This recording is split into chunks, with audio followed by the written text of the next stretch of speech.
So this is the first production version of the volumetric dispenser for Thor. And you can see the adjuster, the little adjustment marks. This is in use here at Moss Creek Mushrooms.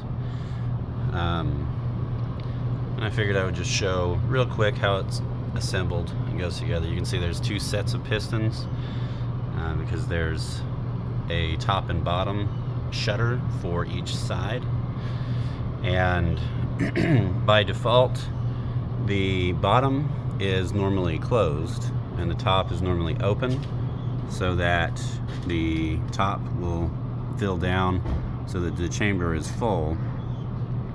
And then when you trigger the foot switch, it will reverse.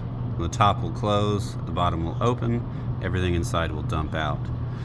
Now, the programming of the timers is a little bit different for this setup.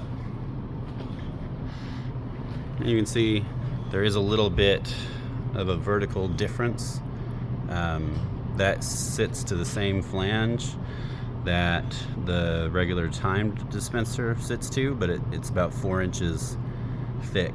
So it does lower the point of use by about 4 inches.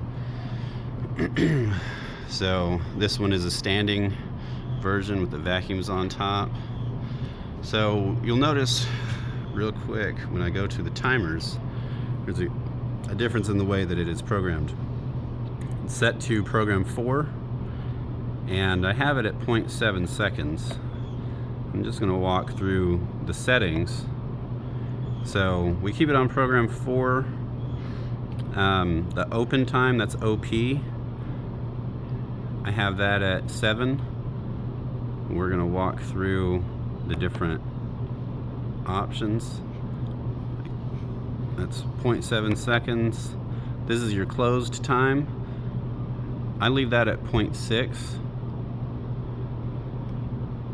0.7 would be fine too. And then your loop. This is how many times it will cycle.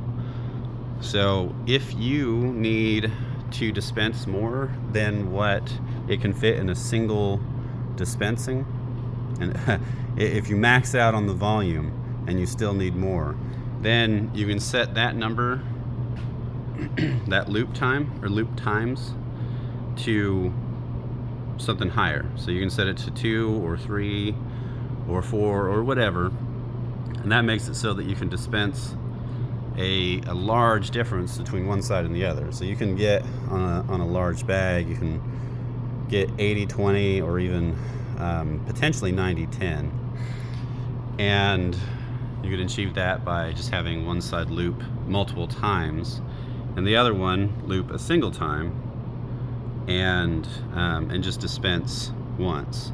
Now your water, it programs the same. It still uses program 0, so it sets just the same as the old time dispenser does. Your water doesn't change at all. So Andrew's running fairly small bags, a little bit of water. Yeah, normally will be well above a second, but these smaller bags that he's running with this one, it's just a little bit. So anyway, so now that loop time, if you have it set to 0 or the first, yeah, if I bring it down, yeah, it's actually not 0, it's the dashes. That will be an infinite loop. You don't want that. That will be a bad day. But anyway, that's how you program it. And you'll do that with both sides. And then you won't ever change the programming. Even if you're adjusting to a different formula, programming will stay the same unless you have to add additional loops, additional cycle times. With the volumetric, you do all of your adjustments by loosening up these butterflies and then just pulling this in and out. And that adjusts the volume of the material inside. Well, I hope that's helpful.